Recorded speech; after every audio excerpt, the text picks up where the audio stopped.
Friends, তো তোমরা চলে আসো। তো চলো তোমাদের সঙ্গে একটা জিনিস শেয়ার করি। আজকে আমাদের গোটা সেদ্ধ মানে সব কিছু সবজি, মানে সিম, ডাঁটা, বেগুন, আলু, কড়াই, এই মটরশুঁটি, এই সব দিয়ে। এই তো দেখো আমাদের সব এই যে সিম তেলে ভাজা হচ্ছে। এই যে দেখো তেলে পুরো তেলে ভাজা হবে, ঠিক এরকম ভাজা হবে। এই যে ভাজছি। আর এই যে আলু ভাজা হচ্ছে। এই যে এখানে আলু ভেজে রেখেছি। আর এই যে আলু এখনো আছে, ভাজবো। এই যে দেখো বালতিতে এই যে এখনো এক বালতি সিম আছে, তো ভাজবো। তো চলো ওইদিকে দেখাই তোমাদেরকে।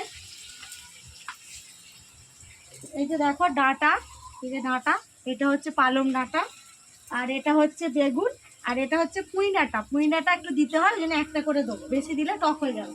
আর এই যে দেখো মটরশুঁটি। আর এইখানে আছে দেখো এই যে 5 রকমের কড়াই আছে। আর এইখানে দেখো সব ভেজে এই যে সেদ্ধ বসিয়েছি, ডাঁটা শুদ্ধ ভাজা হয়। এই যে সেদ্ধ বসিয়েছি, এরপরে আবার মশলা দিয়ে আবার সাঁতলানো হবে। এই যে মশলা, জিরে বাটা, ধনে বাটা, আদা বাটা,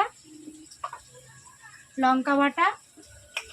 আর তোমাদের দেখাই, এখানে আছে এই যে লবণ, হলুদ, শুকনো লঙ্কা, 5 ফোড়ন, তেজপাতা, এতে আছে ভাজা জিরে গুঁড়ো।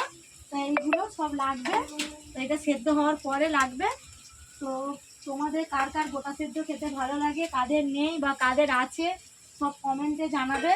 কেমন লাগলো ভিডিও, ভালো লাগলো কি খারাপ লাগলো তাও কমেন্টে জানাবে।